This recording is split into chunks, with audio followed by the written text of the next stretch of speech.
video we're going to have a wee reminder of your formal method multiplication. So the first wee example, you've got a 2-digit number multiplied by a 1-digit number. So I've labelled your columns, your tens and your units. Start off with your units, so your 3 units, you're going to times that by 3. 3 3s are 9, pop your answer in there. And then you're going to look at your tens column, you're going to also multiply that by 3. So 2 times 3 is 6. So very straightforward, your answer to 23 times 3 is 69. So your second example, you're going to start with your units again. We're doing 43 times 2 this time. So 3 times 2 is 6, 4 times 2 is 8.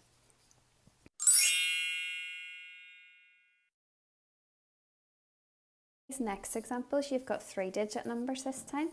Exactly the same process. You're going to start with your units, then your tens, then your hundreds. So 2 times 2 is 4. 4 times 2 is 8. 3 times 2 is 6. Next example, you've got 132 times 3. 2 times 3 is 6. 3 times 3 is 9. And 1 times 3 is 3.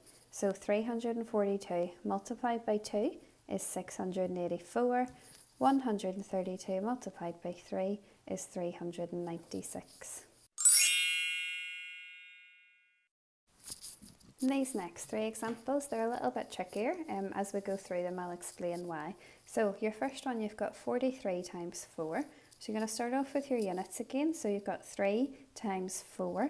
Now 3 4s gives you 12. 12 is made up of 1 10 and 2 units. So what you've got to do for this one is put your 2 units in the units column, and you have to carry over your 110 into the tens column. So you've now got 4 times 4, which is 16, but you have to add this 110 that you've carried over on. So 16 plus 1 gives you 17, and the 1 goes into your hundreds column. So your answer is 172. For the next example, we've got 2 times 5, which gives you 10.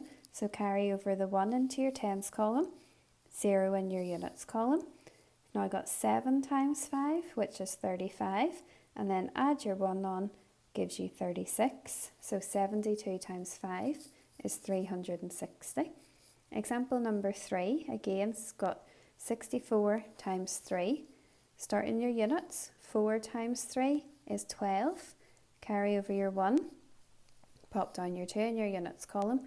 Now 6 times 3 is 18, add on your 1, gives you 19. So your answer is 192.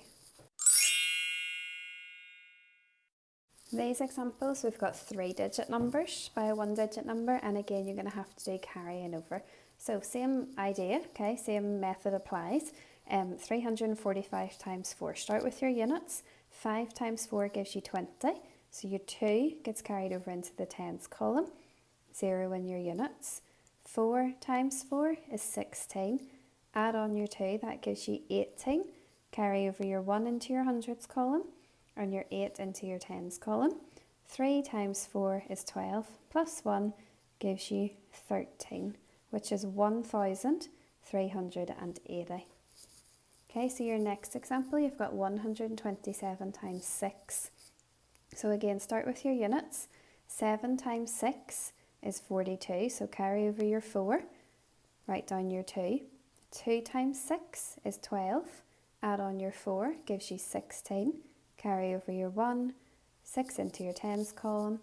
1 times 6 is 6, plus 1 is 7. So your answer there is 762. Quick recap, you need to write out your numbers in columns. Okay, label your columns to make sure everything stays in the right place. Start with your units, multiply your units by the number you're multiplying by. Move on to your tens. Don't forget, if you've got anything carried over, you need to remember to add it on, and then finish off with your hundreds. Always check your answer after you've completed your multiplication. So 5 times 4 is 20. 4 times 4 is 16, plus 2 gives you 18. 3 times 4 is 12, plus 1 gives you 13.